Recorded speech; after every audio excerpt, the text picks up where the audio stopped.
여러분 안녕히 주무셨습니까? 참 좋은 아침입니다. 우리 2014년 3월 27일 목요일 말씀으로 드린 오늘의 번제 함께 합니다. 데살로니가전서 5장 23절에서 28절까지 말씀으로 같이 합니다. 우리 같이 읽어보겠습니다. 시작. 평강의 하나님이 친히 너희를 온전히 거룩하게 하시고 또 너희의 온 영과 혼과 몸이 우리 주 예수 그리스도께서 강림하실 때에 흠없게 보존되기를 원하노라. 너희를 부르시는 이는 미쁘시니 그가 또한 이루시리라. 형제들아 우리를 위하여 기도하라. 거룩하게 입맞춤으로 모든 형제에게 문안하라. 내가 주를 힘입어 너희를 명하노니 모든 형제에게 이 편지를 읽어주라. 우리 주 예수 그리스도의 은혜가 너희에게 있을지어다. 데살로니가 전서의 마지막 부분입니다. 이 부분을 중심으로 영혼과 몸인가, 영과 혼과 몸인가, 다시 말하면 2분설의 인간인가, 3분설의 인간인가 라고 하는 의미의 제목을 가지고 함께 말씀을 나눕니다. 교계에 아주 나이가 많은 어른 목사님들께서 두 분이 제가 독일에 유학하고 있을 때 저희 집까지 오셨습니다.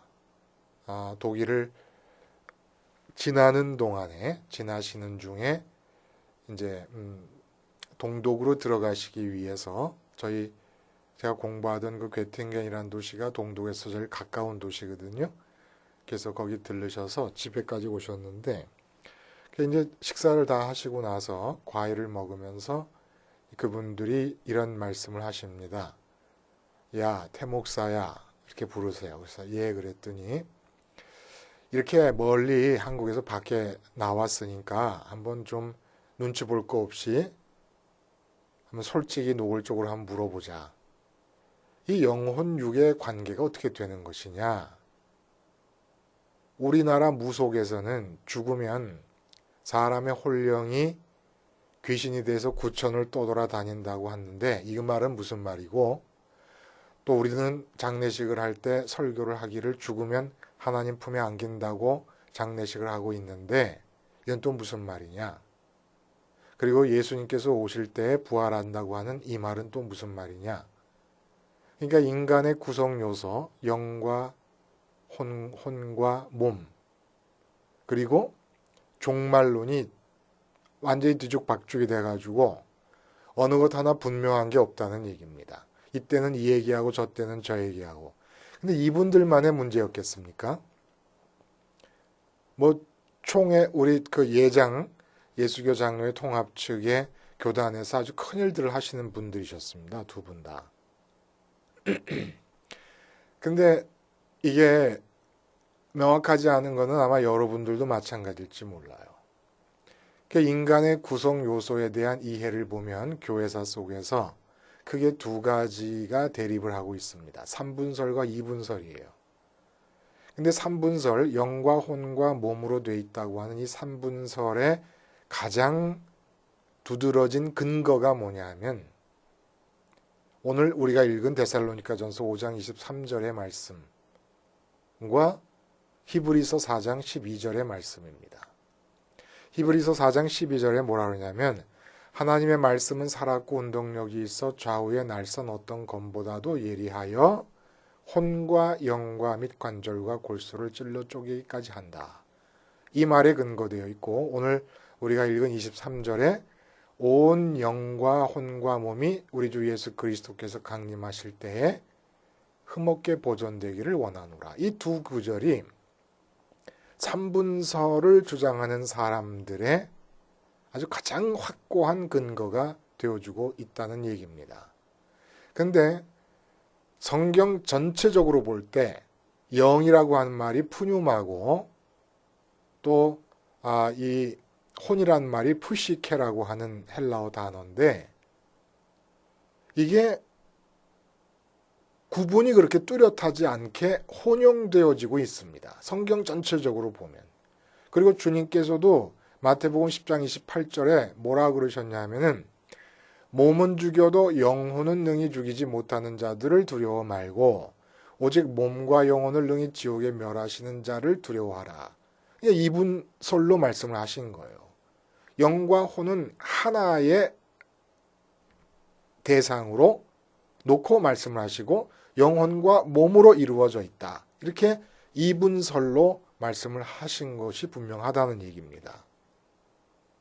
그러면 도대체 어떻게 우리가 이해해야 될까? 왜 곤란하냐 하면 저는 개인적으로 축자영감서를 믿는 사람입니다.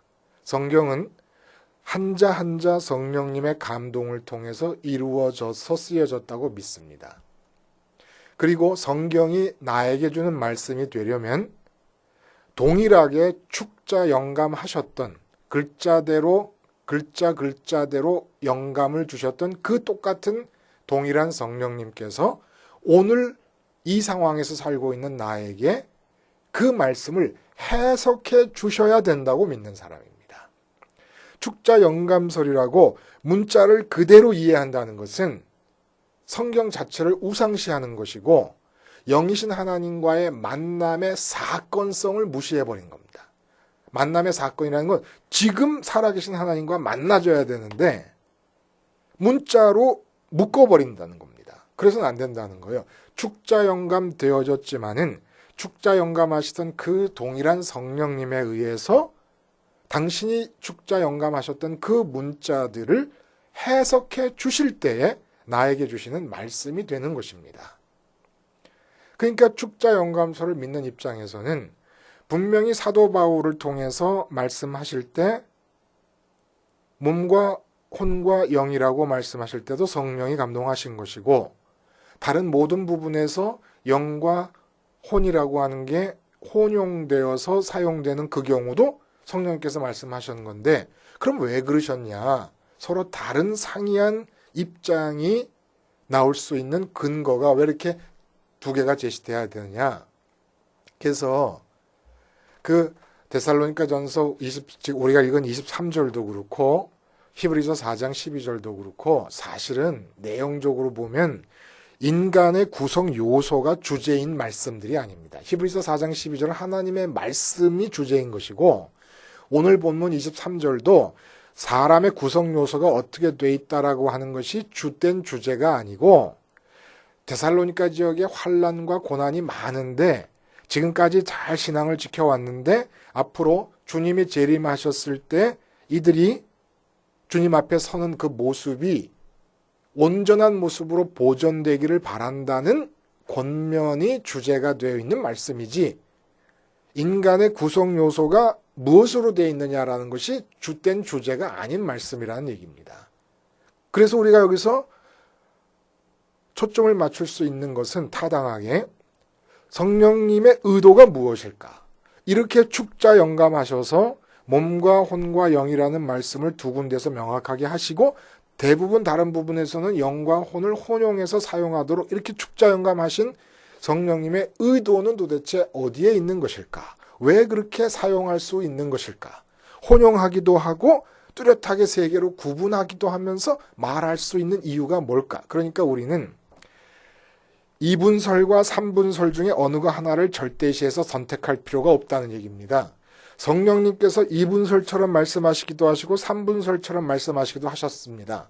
그러므로 두 개를 다 취하면 되는 거예요. 단지 그럼 왜 성령님께서는 그렇게 두 가지의 이야기를 다 동시에 하셨을까 성경 안에서를 우리가 조금 생각해 보면 좋다 이겁니다.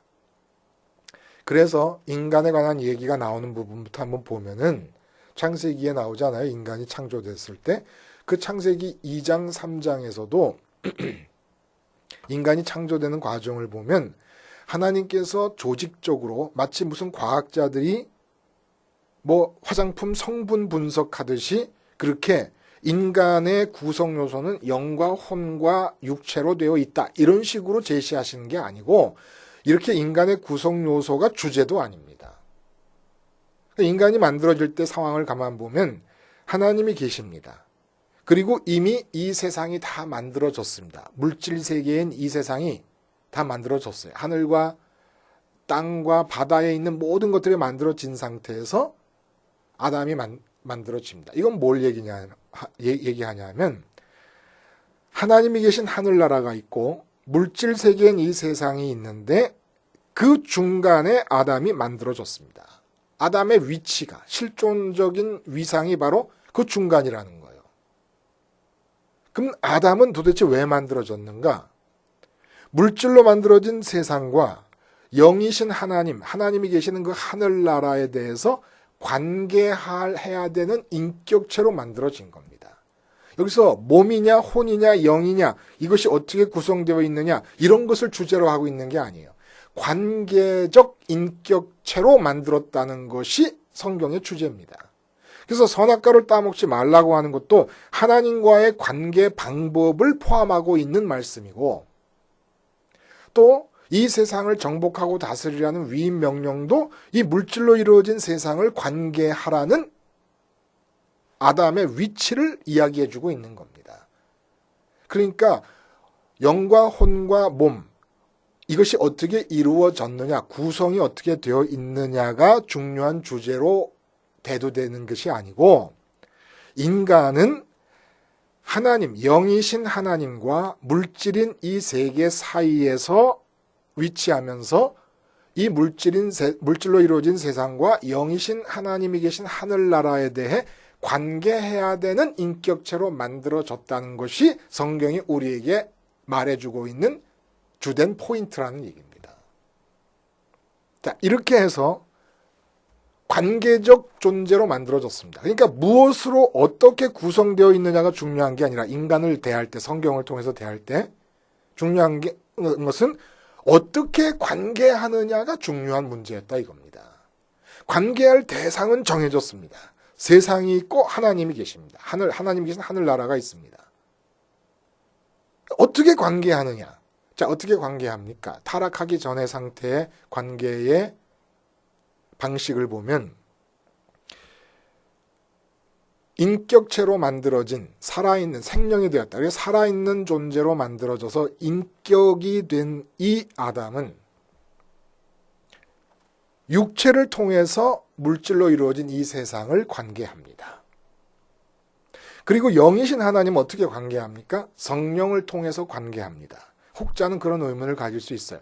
성령님께서 오신 것은 주님의 십자가 사건 이후에 죄를 지었고 타락하고 멸망할 수밖에 없었던 상태에서 주님이 오셔서 십자가 복음으로 죄사함을 해준 다음에 주어지는 거 아니냐? 아니지요. 주님께서도 그런 말씀을 하셨지만은 주님이 오신 이유는 하나님께서 원래 생각하고 계셨던 인간의 모습, 그걸 포기하셔서 새로운 다른 모습의 인간을 만드시려고 하신 게 아닙니다. 십자가를 통해서 본래 생각하셨던 인간의 모습을 회복하시려고 했던 거예요. 그 본래의 모습이 뭐냐? 성령님을 통해서 하나님을 관계하는 인간입니다. 육체를 통해서 세상을 관계하는 인간입니다. 그러니까 육체의 감각이 없으면 우리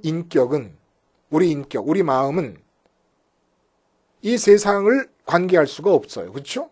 육체의 오감관이 있어야 이 세상, 물질 세상, 이 땅 위의 세상의 상황에 대해서 우리가 관계할 수 있지 않습니까? 느끼고 마찬가지입니다. 하나님의 나라, 영이 있는 그 세계에 대해서 분명히 동산에 하나님께서 함께 거니셨다고 표현한 것을 보면은 아담과 하와는 하나님과 교제를 하고 있었는데 어떻게 인격체로 지음받은 인간이 육체 안에 머무는 동안에 하나님과 관계할 수 있었느냐? 성령을 통해서 성령이 감각이 돼 주시는 겁니다. 세상을 향해서는 육체가 감각기관이 되어주고 그럼으로써 세상을 느끼고 관계할 수 있고 하나님과 하나님 나라에 대해 영의 세계에 대해서는 성령님께서 감각기관이 되어주심으로써만 우리는 관계할 수가 있는 거예요. 이렇게 관계의 가능성이 만들어졌어요. 인격이 있습니다. 아담의 인격이 있고 세상 쪽으로 육체가 있고 육체를 통해 세상을 관계하고 하늘나라 쪽으로 성령님이 계시면서 성령님을 통해 하늘나라를 관계합니다. 그럼 어떻게 관계를 해야 되느냐? 하나님도 관계하고 세상도 관계해야 되는데 먼저 선악과를 따먹지 않는다는 것은 이 세상에 대해서 마음이 관여하지 않는다는 얘기입니다. 그러므로 먼저 하나님께 반응한다는 얘기입니다. 먼저 하나님께 반응할 때 어떤 일이 일어납니까? 하나님과 호흡을 같이 합니다. 흙으로 만들어 놓으신 다음에 코에다가 입김을 불어넣어 호흡하셨다 그랬어요. 호흡을 불어넣으셨다 그러지 않습니까? 그리고 주님께서도 부활하신 다음에 제자들에게 나타나셔서 입김을 후 불면서 성령을 받으라 말씀을 하셨습니다.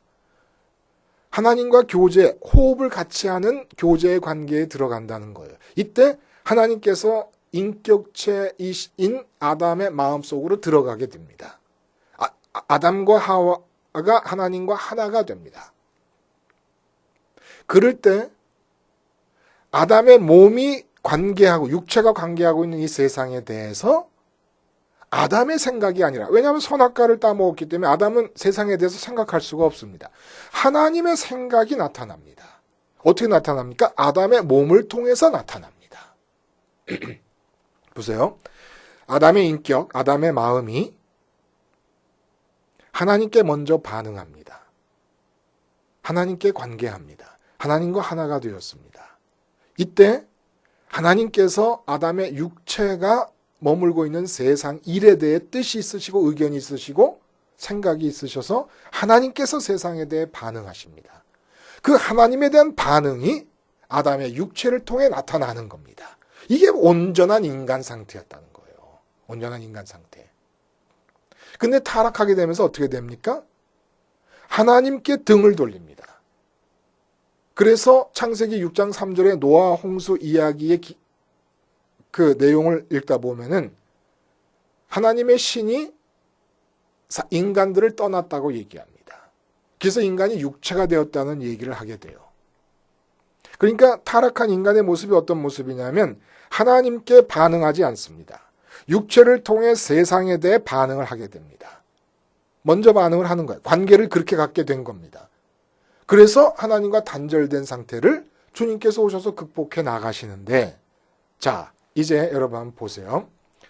주님의 십자가는 죄성을 억눌러 주는 거거든요. 죄성이 뭐냐면 자꾸 우리의 인격이 육체를 따라서 이 세상에 먼저 반응하려고 합니다. 그러니까 십자가를 우리 마음이 기억함으로써 우리 마음이 육체를 따라 세상에 반응하려는 이 죄성이 죽는 거예요. 그렇게 될 때 하나님은 언제나 계시니까 단지 우리가 반응을 하지 않고 있었고 등을 돌리고 있었을 뿐이지 하나님이 계신 것은 여전하지 않습니까? 그렇게 십자가에서 이 죄성을 누르고 죽을 때 우리 인격이 하나님께 대해 반응을 하게 된다는 얘기입니다. 이때 우리 인격 속에 어떤 일이 생기느냐? 영성이 생기는 거예요. 영성이. 언젠가도 그런 말씀 드렸습니다마는 모든 여자에게 다 모성이 있는 게 아닙니다. 자녀가 앞에 있을 때 자녀에 대한 관계에서 그 여자의 인격 안에 어머니로서의 성질이 생겨납니다. 부성도 마찬가지예요. 이렇게 인간관계뿐만이 아니에요. 사회성도 마찬가지고 사회에 대한 관계에서 내 인격 안에 이 사회, 인간 사회에 대해서 어떻게 반응하느냐 하는 성질이 사회성입니다. 근데 이게 사람 관계뿐만 아니라 예를 들어서 하나님이 앞에 계신 것처럼 피아노가 앞에 있습니다. 근데 백건우 씨와 내가 같이 있어요. 피아노를 앞에 두고. 나는 피아노에 대해서 반응할 수 있고 피아노에 대해 잘 반응하고 관계할 수 있는 성질이 내 인격 안에 존재하지 않습니다. 근데 백건우 씨는 피아노에 대해서 잘 반응할 수 있는 성질이 그 인격 안에 존재하게 됩니다. 이걸 굳이 우리가 이름을 붙이면 좀 억지 같습니다만은 피아노성이라고 할 수 있는 거예요. 나는 피아노성이 제로예요. 내 인격 안에는 피아노와 관계할 수 있는 성질이 존재하지 않습니다. 근데 백건우 씨 안에는 똑같은 인간처럼 보이지만은 피아노에 대해 반응하고 피아노와 관계 맺을 수 있는 성질, 피아노성이 아주 탁월하게 존재합니다. 김연아도 마찬가지예요. 피겨스케이팅이 있고 빙판이 있어도 나는 피겨스케이팅을 신고 빙판 위에 올라설 수 있는 내 인격 안에 피겨스케이팅에 대해 반응할 수 있는 성질이 존재하지 않습니다. 근데 김연아 선수는 피겨스케이팅하고 빙판만 있으면은 완전히 딴 인간이 되어버릴 정도로 그 인격 안에 피겨스케이팅성이 들어있습니다. 피겨스케이팅성이 있는 김연아 선수와 피겨스케이팅성이 제로인 나 자신을 비교해 보세요. 똑같은 인격이지만.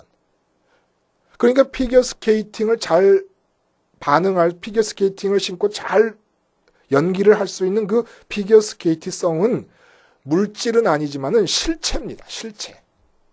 실제로 존재하는 거예요. 그 김연아라는 인격 안에. 마찬가지예요.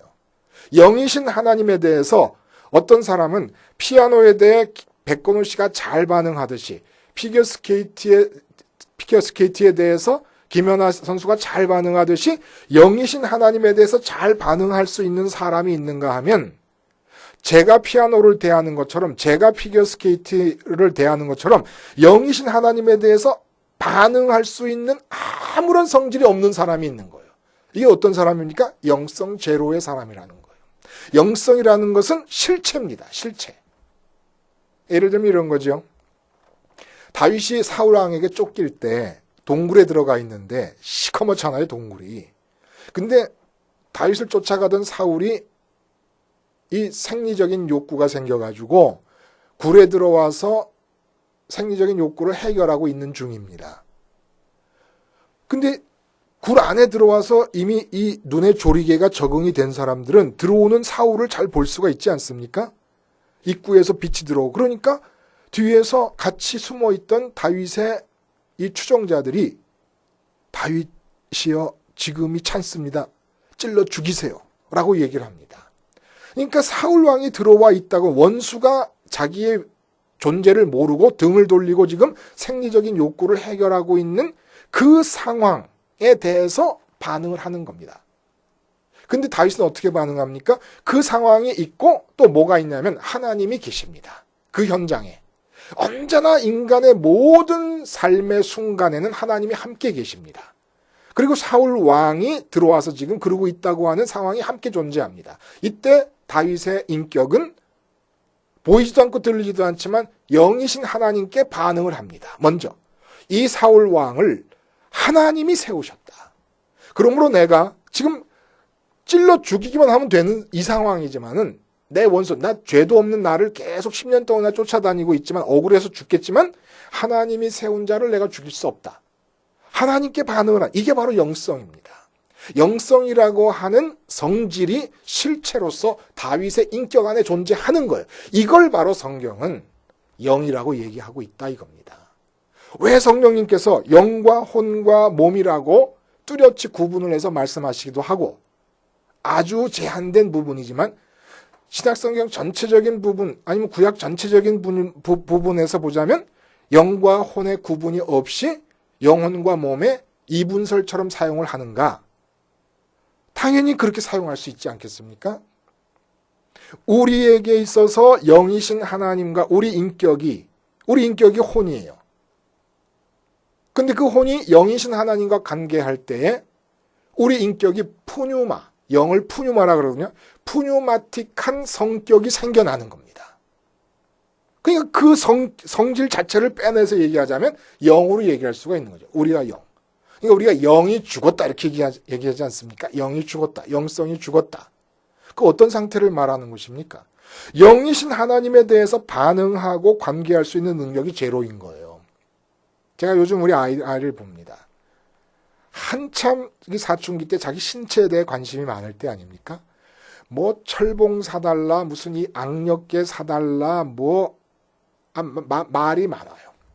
온통 맨날 이러고 있어요. 자기 이 팔의 알통을 주무르면서 확인을 하고 있는 겁니다. 그리고 제 알통과 비교를 하고 관심이 어떤 그게 있어요.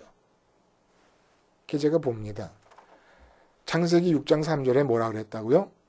하나님의 신이 떠났다. 왜냐하면 인간들이 육체가 되었기 때문이다. 육체가 되었다라는 얘기는 말할 줄 알고 생각할 줄 아는 고깃덩어리가 되었다는 얘기입니다. 영이신 하나님께 반응할 수 있는 성질이 인격 안에 존재하지 않으면 영성 제로의 사람이고 말하고 생각할 줄 아는 고깃덩어리로 바뀐다는 얘기예요. 김연아 선수가 스케이팅을 할 때 보면은 대회 나가서 할 때 보면 그 빙판은 피겨 스케이트를 탈 줄 아는 사람이 아니면 들어올 수 없습니다. 심지어 선수들이 연기를 끝나고 나면 관중들이 막 꽃을 던지잖아요. 빙판에다. 그러면 그 빙판에 떨어진 꽃을 주워가는, 축구로 말하면 볼보이 같은 꿈나무 피겨 스케이터들이 있어요. 그 꿈나무 피겨 스케이트를조차도 피겨 스케이팅을 할 수 있는 사람들이라야 빙판으로 들어올 수가 있습니다. 구원이 뭡니까? 하나님께 반응할 수 있는 성질이 인격 안에 형성된 사람이 하늘나라로 가는 겁니다. 하나님께 이 땅에 살고 있는 동안에 하나님께 반응하고 하나님과 관계할 수 있는 성질이 전혀 없었습니다. 못 가지요. 피겨스케이팅 못한 사람이 빙판에 못 들어오는 것처럼. 근데 교인 중에 문제는 영성 제로인 사람들이 있다는 거예요. 어떤 사람들이 그러냐. 어저께 우리 쉬지 말고 기도하라는 말씀 나눴잖아요. 이 세상에 나가서 하나님과의 라이브 연결을 이루어 나가야 되는 거예요. 피아노가 앞에 있으면 피아노를 칠 줄 아는 백건우 씨인 것처럼 어떤 삶의 상황이 주어져도 아무리 급한 돈 문제, 아무리 급한 건강 문제, 아무리 급한 가정 문제, 직장 문제가 주어져도 결혼 문제가 주어져도 언제나 그 문제와 함께 하나님이 내 앞에 계십니다. 그러면 그 하나님을 백건우 씨가 피아노를 대하듯이 그렇게 하나님께 잘 반응할 수 있어야 된다는 거예요. 이게 영성이라는 겁니다. 먼저 반응해. 근데 사람들이 다 돈 문제에 먼저 반응해 버립니다. 그러면 돈이 마음을 지배해 버립니다. 그리고 하나님을 부르는 거예요. 하나님 안 만나집니다. 이건 마치 어떤 것과 같으냐 하면 우리가 전화를 하게 될 때 상대방이 엘리베이터 안으로 들어가면서 전화가 끊어졌습니다. 근데 나는 끊어진 줄 모르고 계속 혼자 말하고 있잖아요. 이런 것과 똑같은 거라는 거예요. 내 마음이 이 세상에 반응해서 세상에 먼저 반응함으로써 세상 문제에 의해서 사로잡혀 버리면 하나님과의 관계는 끝나고 하나님에 대해 반응하는 성질 자체가 나타나질 않는 것이고 이렇게 평생 믿으면 영성 제로의 사람으로 살다가 죽는 것이 된다는 얘기입니다. 그러니까 김연아 선수에게 있어서 피겨 스케이팅을 할 수 있는 성질, 그걸 영이라고 말할 수 있는 거예요. 그리고 그것 자체, 그것이 어디 들어있습니까? 김연아 선수의 인격 안에. 그 인격을 혼이라고 말할 수 있는 겁니다. 그러면 그 혼 안에 들어있는 피겨 스케이팅 성이 어떻게 나타납니까? 육체를 통해 나타납니다. 마찬가지라는 거예요. 우리의 인격 안에서 영이신 하나님과 잘 관계할 수 있는 영성이 영으로서 우리 안에 존재합니다. 그리고 나는 혼입니다. 그럼 이제 어떻게 됩니까? 이 영성으로 관계하고 있는 하나님에 대한 관계 속에서 주어지는 모든 것들이 육체를 통해 이 세상에 나타나게 되는 겁니다. 그래서 성령님께서 축자 영감을 하시는 과정 중에 영혼과 몸이라고도 말씀하시고 영과 혼과 몸이라고도 말씀하신 것이 아니겠느냐 하는 이야기지요. 기도하시겠습니다. 하나님 아버지, 무엇으로 우리가 이루어졌느냐라는 것에 대한 관심보다 어떻게 하나님과 세상에 대해서 반응하며 관계할 것이냐에 더 주의를 기울임으로써 올바르게 하나님께 반응하는 영성이 풍성한 인격체가 되므로 몸을 통하여 하나님의 뜻과 하나님의 섭리가 속속들이 열매 맺혀지는 삶을 살게 해 주시옵소서. 예수님의 이름으로 기도하옵나이다. 아멘.